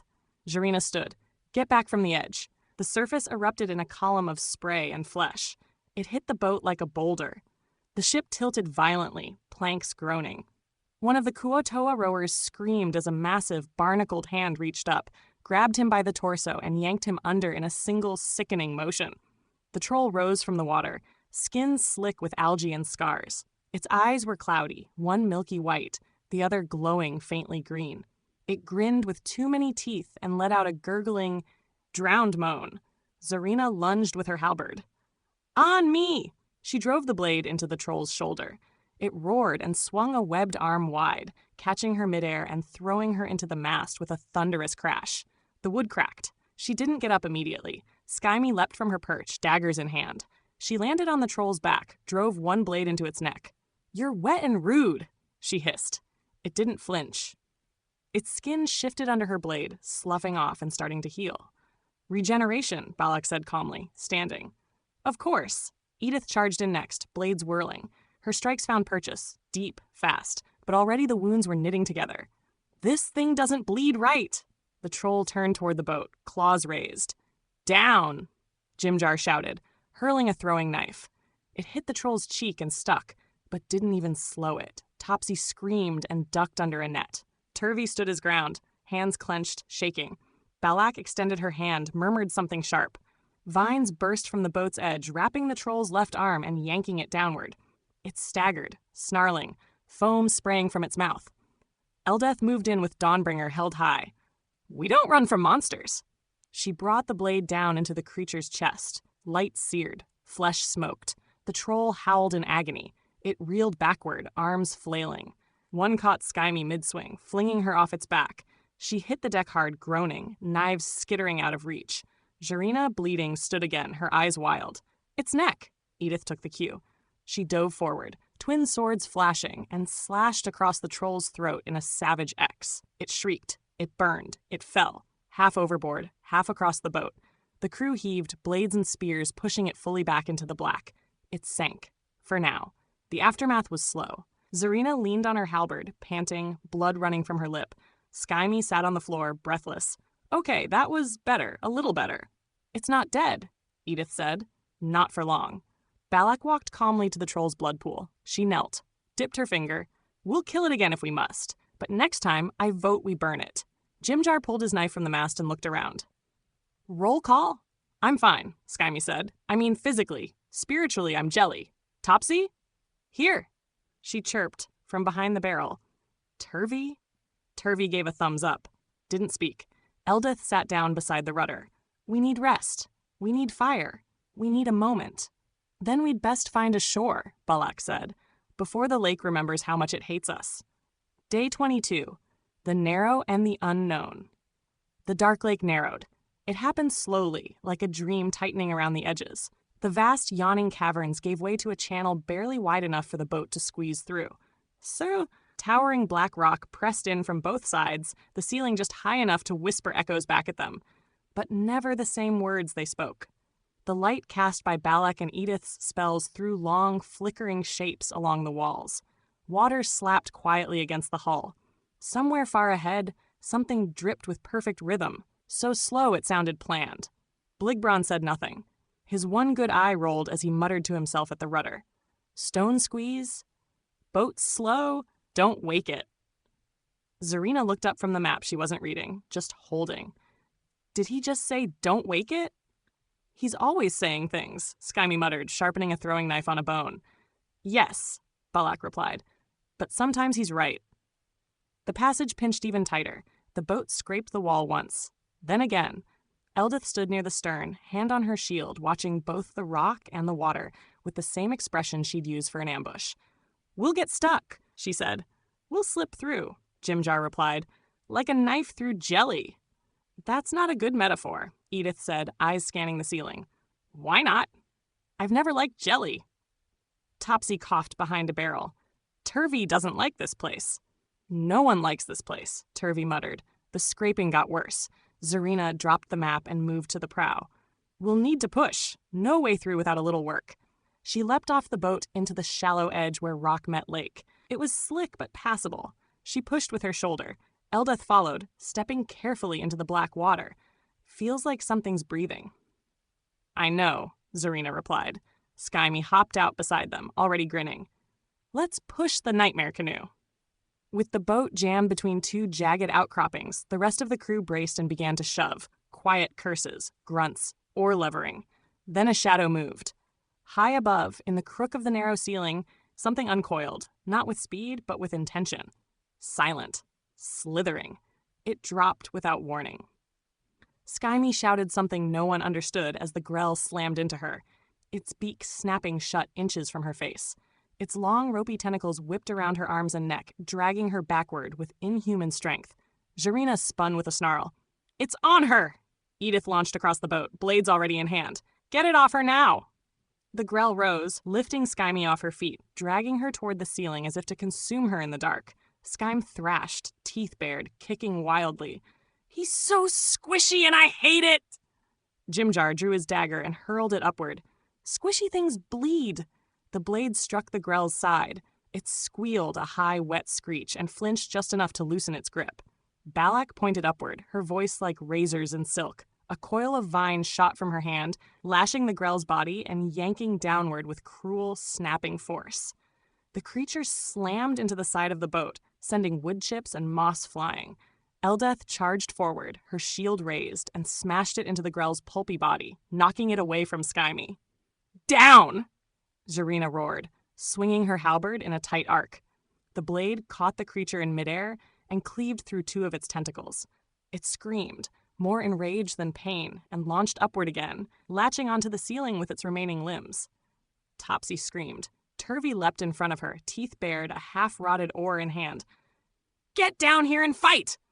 "I'll help," Skyme shouted, eyes wild, drawing her dagger. She threw it hard, too hard. It spun awkwardly and stuck into the wall far from its target. "Never mind! I panicked!" Edith leapt onto the boat's rail, crouched and jumped. Her sword arced like moonlight as she brought it down into the grell's center. It shrieked once, long and loud, then fell. Dead. It hit the boat with a splash and a crunch, slumping like a deflated organ. The silence returned quickly. Everyone stood panting, staring at the wet mess of monster flesh in the center of the deck. The only sound was dripping. Zarina leaned against the rail. "That wasn't normal." "Nothing down here is," Balak replied, smoothing her coat with slow fingers.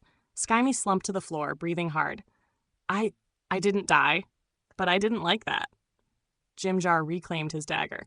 "It bled like jelly." "You're still on about jelly?" Edith muttered. Bligbron, unfazed at the tiller, offered a low, thoughtful sound. "Sealing meat gone," he said. "Good omen." No one answered him. They resumed pushing the boat forward. No one looked up again. Day 24. The island that smiled back. The Darklake opened like a wound. After hours of paddling through narrow stone veins and echoing tunnels, the cavern around them suddenly bloomed into vast silence. The lake spread wide, the ceiling rising out of sight into the dark. Faint glows hovered along the walls, patches of phosphorescent lichen clinging to jagged ridges like lost stars. The water below shimmered in lazy pulses, reflecting nothing. And there, ahead, an island. Not large. A patch of rocky ground maybe 200 feet across, its edges mossy and slick, great mushroom stalks twisted from the soil towering high, their caps glowing faintly green and violet. Sheets of lichen draped across broken stone arches like sagging curtains. Soft blue mold carpeted the shore, and at its center stood a house. Stone-built, squat, and crooked. A chimney jutted sideways from the roof like a snapped bone, puffing pale smoke into the air. A faint orange glow flickered in the windows. Someone had placed a small hanging lantern on the gate, which creaked on a single rusted hook. The air smelled like rosemary and onions. Skyme leaned forward from the boat's prow. Her voice was flat. "Weird question. Is anyone else hungry for the first time in a week?" Zarina didn't answer. She watched the island like it might blink. Jimjar scratched his neck. "You know it's a trap, right? That's a gift wrap trap." "It's also the first sign of furniture in 5 days," Edith said. "So, tempting." Balak's eyes never left the house. "There's something alive in there. That's all I know. I say we look it in the eyes." The boat creaked as it bumped gently against the fungal shore. Bligbron spat into the water, his gurgling voice grave. "Boat stay. Troll crack hull, grell claw deck. We mend, you walk." Behind him, 2 Kuotoa had already begun unwinding sticky ropes and bone needle stitching gear from a damp crate. One of them muttered what might have been a prayer. Or a recipe. "They're not coming," Eldeth said. "They're glad we are," Balak replied. "They just don't want to see what happens next." The moss sucked at their boots as they disembarked. It was springy and wet, glowing where it tore. The mushroom stalks towered overhead like silent guards. One of them released a cloud of spores as Zarina passed too close. She turned, expression stony, and wiped her face with the back of her glove. Skyme whispered, "I hate this place. I hate how cozy it looks." "Keep your blades close," Edith said, low and firm. "No one kind lives alone down here." They walked the curling path of flat stones toward the house. The lichen underfoot was warm. The scent of herbs grew stronger, now with hints of wood smoke, sage, and some kind of roasted meat. The door opened before they could knock. She stood tall, normal human height, but there was nothing normal about her. Her skin was pale and soft as boiled wax, her frame slightly hunched beneath a shawl patterned with tiny stitched eyes. Her limbs looked too long for her sleeves. Her hair was brittle and gray, tangled with roots and what might have been string or bone. She filled the doorway, and her voice was warm. "Oh my," she said, one hand to her chest. "Visitors? In this quiet little pit? My stars, I haven't had company since the ceiling fell in. Or was it the floor?" Zarina tensed. Balak stepped forward, ever the diplomat. "We're passing through. Your fire looked inviting." "And you look tired," the woman said, beckoning. Come, I've stew on. Something sweet, too, if the mushrooms haven't gone soft." "We're armed," Edith said flatly. The woman smiled wider. "Then you're wise." The doorway yawned open behind her. Flickering light spilled across the stone path like an invitation. Skyme frowned. "I don't want to die, but if I do, I'd rather it be in a house with soup than screaming in a tunnel." "I second that," Jimjar said. "I'll even pay rent." Topsy looked at Turvey. "Should we?" Turvey's eyes didn't leave the woman. "We'll stay close to the fire, and we'll listen." Balak smiled, courtly and cold. "Just for the night," she said. The woman nodded. "That's all I'd ever ask." They stepped inside. The house smelled like home. A fire crackled in the hearth, low and even, casting a golden glow over the room. Clay pots sat on rough wooden shelves, labeled in neat, friendly script. Dried herbs hung from hooks in bunches, some familiar, others pale and glassy and pulsing. A kettle simmered. A stew bubbled. The table had 6 chairs. The lighting was soft. It shouldn't have been. Skyme was the first to speak, though her voice was quiet. "There's no dust." Balak's eyes swept the room.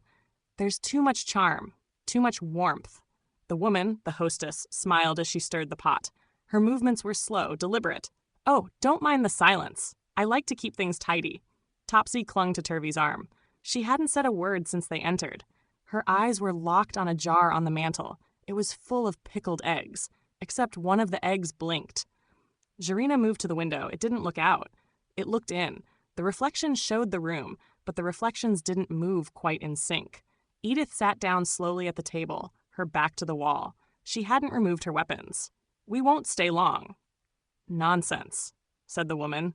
"No one ever wants to leave right away. Not when they've tasted what I cook." She ladled stew into clay bowls, one by one. Skyme took hers, staring down at the surface. It was brown and rich, dotted with floating onions and mushrooms, and a tooth, small, white, definitely human. She dropped the bowl, and it shattered on the floor. "Oh dear," the woman said, not angry, not surprised. Balak stood. Zarina stepped away from the window. "She's not alone." "Of course not," the woman said, straightening. "I have sisters." The fire dimmed. The walls began to pulse. One of the hanging bundles of herbs opened its eyes. The house shifted. It wasn't fast. It wasn't sudden. It was casual. The bones in the walls moved. The shelves creaked, and what sat on them breathed. The air thickened, took on the smell of wet stone and rotting secrets. The hearth roared higher, but the flames were green, and inside them danced shadows shaped like children, burning and laughing. The woman dropped her ladle. Her mouth opened. Too wide. Far too wide. Teeth unfurled like knives, black and slick. Her fingers cracked backward, each joint reversing with a meaty snap. Her dress tore along her spine, revealing a hunched, withered thing. Long arms ending in claws, a face stretched with eternal hunger. 2 more emerged from the back room, from beneath the floorboards. They peeled up from the walls like paper. 3 of them. Sisters. The hags. Zarina was first to move, her halberd already swinging. "Everyone out!" Her blade slashed into the nearest hag's side, but instead of blood, black smoke hissed out. And the creature laughed, the wound closing before Zarina could blink. Edith knocked the table aside with one leg and dove forward, slicing toward the middle sister's legs. "We're not dying in a dollhouse." Skyme froze. Her hands wouldn't move, her eyes fixed on the shadows. They moved like her, mirrored her, mocked her. One of them opened its mouth, and it whispered in her own voice, "They're going to leave you again." Topsy screamed and tried to pull Turvey toward the door, but the door had grown teeth. It was breathing. Jimjar hurled a flask of oil. It hit the far wall and exploded. The fire turned blue. Balak's hands glowed. She didn't chant. She commanded, "Out! Now!" Roots erupted from the walls, tearing plaster, lashing across the hag in front of her. One clawed its way free and swiped, catching her across the shoulder. Blood hit the wall in a thin arc. Zarina grabbed Skyme and shoved her toward the nearest wall, which twisted aside. becoming a hallway that hadn't been there a moment ago. Eldeth brought up her shield just as one of the hags hurled a gout of necrotic flame across the room. The impact threw her sideways. She screamed, landing hard, armor hissing from the dark magic's heat. Skyme's knives returned to her hands. She ran, not toward the hags, but toward Turvey, who had fallen. He was being dragged into the floor. "No," she hissed and slashed down. The floor bled, shrieked, and let go. Topsy grabbed his hand and pulled. Jimjar was at the window now. It had become a screaming mouth. He slashed at it with a broken dagger and forced it open with both hands. "Jump!" Zarina went first, crashing through the screaming opening and rolling onto the moss. Edith followed, dragging Eldeth. Balak stepped last, burned, bleeding, but eyes full of silent fury. Skymie threw herself through the window with Turvey and Topsy tumbling after. Jimjar dove. Behind them, the house screamed. Not the hags. The house. It screamed like a child denied dessert, like a thing that would not be forgotten. And then it collapsed in on itself, folding, melting, dissolving into a pile of ash and bone and wet laughter. They lay on the moss, breathless, hurt, scorched, shaking. Eldeth clutched her burned arm. Skymie curled into herself and did not speak. Zarina sat upright, covered in black blood and bruises, watching the ruins. Balak stood, swaying slightly, her coat burned through at the shoulder. "No more kindness," she said. "Not here. Not ever." Day 26. What still hurts? The island drifted behind them in silence. Not far, but far enough. No one spoke until the trees of fungus and stone pillars were a smear in the dark, swallowed again by the lake's curve. Only then did Zarina drop her halberd. It landed with a dull clatter beside her boots. She sat against the side of the boat without grace, bracing her ribs with both arms. "Next time," she said hoarsely, "we burn the house before it smiles." No one laughed. Skymie hadn't come out from under the tarp yet. She lay curled, arms wrapped around her knees, not crying, just still. Her knives sat beside her untouched. Eldeth stood at the back of the ship with one gauntlet off, picking flakes of dried blood from her palm. The one with the needles for fingers. She never blinked, not once. I watched her the whole time. Her voice didn't waver, but she hadn't met anyone's eyes since dawn. Balak sat by the mast, eyes half-lidded. Her left arm was wrapped in a piece of burned canvas where a claw had scored deep. "They didn't have to blink," she said. "They'd seen us long before we arrived." Edith crouched over Zarina's side. Her fingers glowed with sickly green and crimson light as she worked. "Hold still," she said, pressing her hand to the cracked ribs. Zarina hissed through her teeth as the bones knit with a pop. The wound closed, but the skin beneath it immediately puckered into a purple scar, still warm to the touch. "Could have warned me," she muttered. "I did." Edith stood. Her knuckles were wet. "You'll live. You just won't look the same doing it." Jimjar offered Zarina a strip of cloth to clean the sweat from her brow. She took it without speaking. At the edge of the deck, Topsy squatted on his heels, watching the dark water with unblinking eyes. He'd barely spoken since they'd left the island. His hands were still streaked with ash, though no one had asked why. Turvey sat beside him, hunched and silent, arms locked around his knees. Neither of them ate. Neither of them slept. But their eyes were wide and aware, scanning the shadows like they expected the hag's laughter to come skimming across the water at any moment. They drifted on quiet currents. The Kuotoa crew said nothing. They knew better. Bligbron hadn't looked at the island even once. He kept one hand on the tiller and whispered to the wood like it might change course on its own. Skymie eventually crawled from under the tarp and sat beside Balak. She didn't say anything. Balak didn't look at her. She simply reached out and gently took Skymie's wrist, inspected a bite wound, and raised an eyebrow. "Didn't know you tasted that good," she murmured. Skymie offered a half smile. "Maybe I'm sweeter when terrified." "I wouldn't recommend that as a brand." Edith came over and set her palm to the wound. "Scars don't ask permission," she warned. "Do it." It was fast, painful, reddened, jagged, but clean. Skyme didn't flinch. That evening, as the glow of Fairsrest shimmered faintly along the ceiling far above, Zarina finally spoke again. "We should have left the house untouched, not entered, not even looked." "No," Balak replied. "We did what we do. We survived." Eldeth sat nearby, polishing the edge of her spear. "This time." "Next time," Jimjar said, scratching something into the wood, Maybe we're not the guests. No, Edith said. Next time, we bring fire. Day 27. The betrayal that was always there. There was a strange peace that morning. The boat drifted in a thin channel of the Darklake, where the water was so still it might have been stone. The Fairsrest above flickered like a dying constellation. No one spoke much. They didn't need to. The memory of the hags still clung to them, like smoke, like bruises. Skyme sat cross-legged near the prow, scraping lines into a patch of dried blood with the tip of her dagger. Not carving anything, not drawing, just dragging steel across old stains. A nervous gesture. Jarina dozed upright against the side rail, her arm in a sling. Edith had already tried healing her twice. The scars were still angry red, ugly, useful, the Sisterhood's way. Eldeth stood like a statue, watching the ceiling. One of her hands was burned to the wrist from the hag fire. The other never left her shield. Jimjar played with a coin, flipping it across his knuckles in a slow, steady rhythm. When he stopped, it wasn't because he dropped it. It was because he felt something shift. At the back of the boat, sitting close together, were Topsy and Turvy. They hadn't spoken in a day and a half, not since the island. They ate only when handed food, slept when they dropped. Woke at any noise, watchful. Turvy twitched. It started with a spasm in his neck, a ripple down his spine. He crouched lower, pressing his palms to the planks. His teeth clenched. He didn't make a sound. Topsy sat up straighter. Balak's eyes flicked open. She'd been resting, but never sleeping. "What's happening?" Jarina stirred, her fingers tightening around the shaft of her halberd. "What do you think?"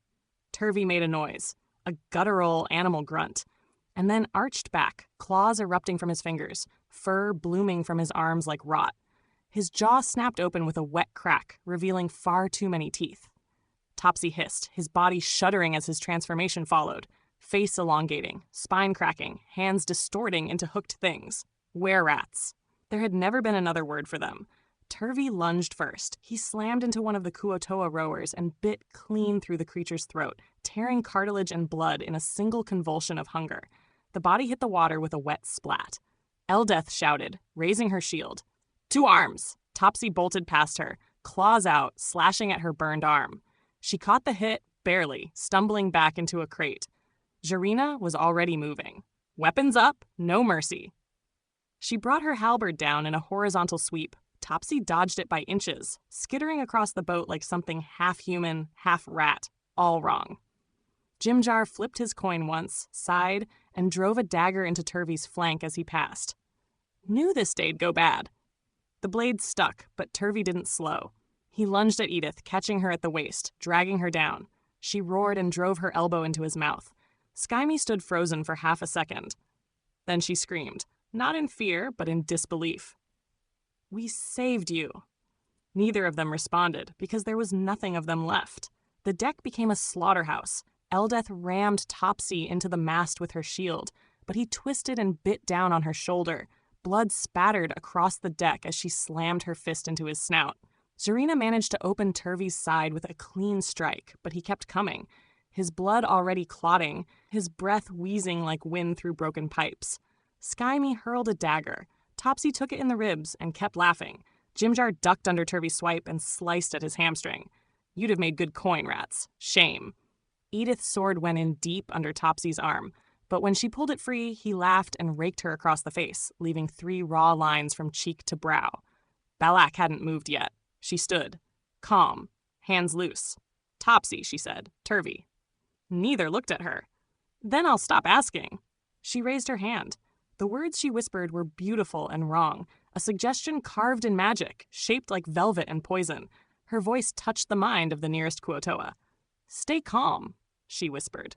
The sailor blinked, lowered his harpoon, and did nothing. Zarina caught Turvy with her halberd again, this time in the thigh. He shrieked, turned, and bit through her forearm armor, sinking his teeth into skin. She howled, dropped to one knee. Edith was bleeding from the scalp now, but smiling. "You're gonna die ugly," she hissed. Skyme didn't smile. She couldn't. She ran Topsy through from behind. The dagger pierced just below his shoulder blade, between ribs.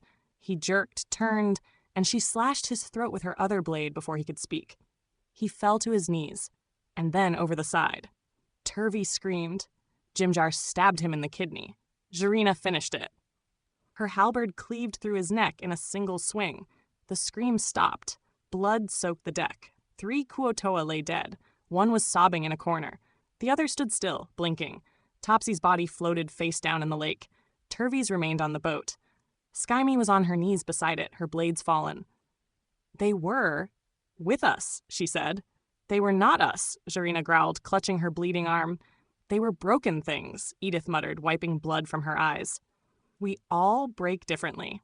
Balak stepped forward. She looked at the remaining Kuo-toa, and when they opened their mouths to protest, she silenced them with her voice alone. "They were sick," she said. "We saved this ship." Her words flowed like smoke, like a dream you wake up wanting to forget. The Kuo-toa blinked once, then nodded. Bad. Sick. Gone. And that was that. The ship floated on. The water turned dark again. Skymie wept silently. No one stopped her. Not this time. Day 28-29. The days that didn't bite.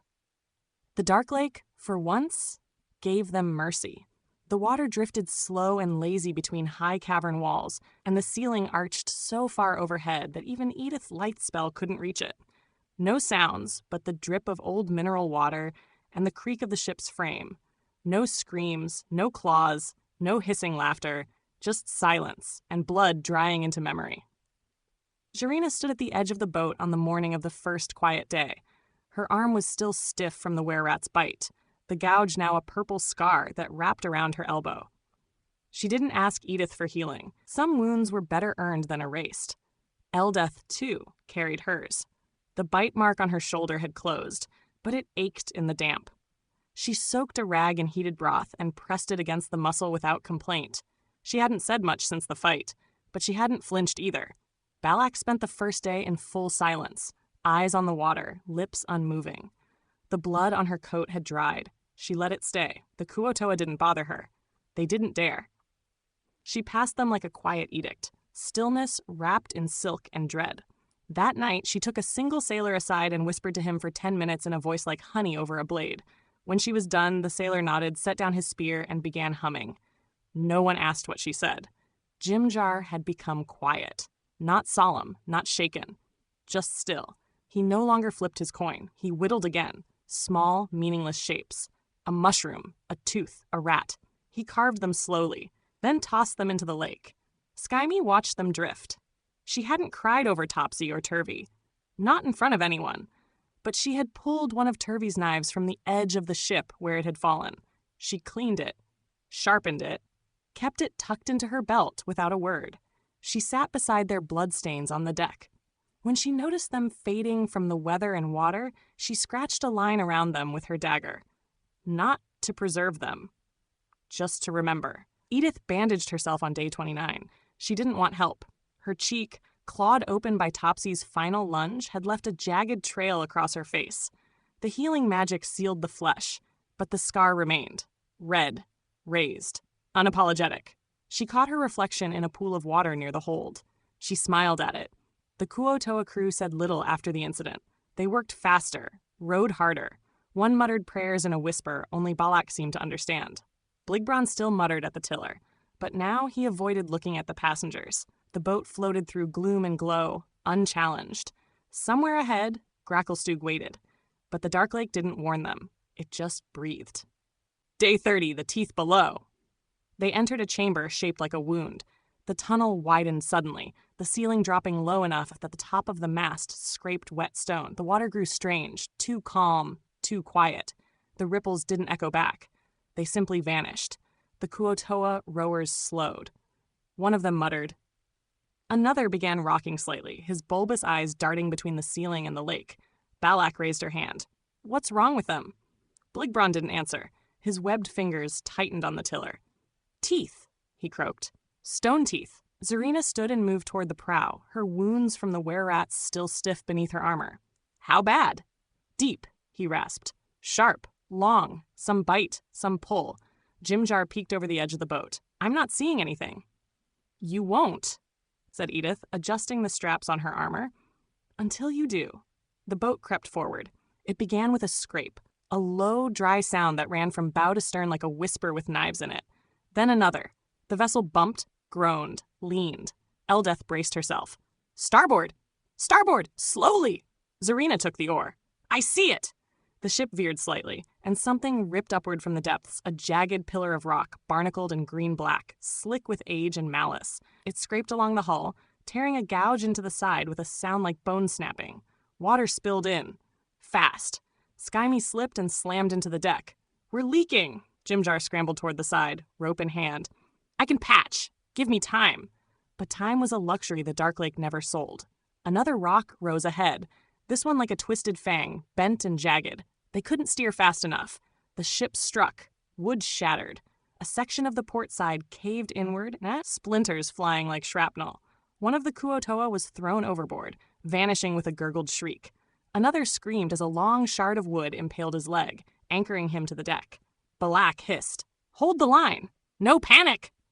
She threw a burst of magic into the water ahead, light, radiant, and searching. More shapes flickered just below the surface. A field of them. The lake was full of fangs. Edith jumped down to help Jimjar, pulling old netting and pitch from a cracked barrel. Buy us minutes. That's all I need. Skyme crawled to the hole. Blood ran down her leg. Water's coming fast. Zarina didn't hesitate. She grabbed a polearm and leapt into the water waist deep, jamming her shoulder against the splintered wood. The water clawed at her. Cold. Black. Alive. I've got it, she shouted. Just move. Eldeth and Balak began shifting weight to the other side, stabilizing the boat as best they could. Every time they turned, the hull scraped something else, sometimes soft, sometimes sharp. Jimjar tied, patched, stuffed fabric into the breach. Edith melted pitch with a flame spell and slapped it over the seam. Then the ship lurched. Another tooth. This time, they missed it. Barely, but the tilt sent Skyme rolling and Jimjar nearly overboard. A hand caught him. Balak. You owe me for that, she said flatly. Let's live first, he replied. Minutes passed like hours. The water slowed. The ship evened. The patch held, but no one relaxed. Zarina, soaked and bleeding from the arm, hauled herself back on deck. Next time, she panted, I walk. Skyme collapsed beside her. I liked the lake better when it was just pretending to kill us. Jimjar sat down hard and held his side. How far are we now? Balak turned toward the front of the boat. The air ahead shimmered faintly with distant heat, distant smoke. Close, she said. We're close. Eldeth spit into the water. Then we bleed into Gracklestug. And no one argued.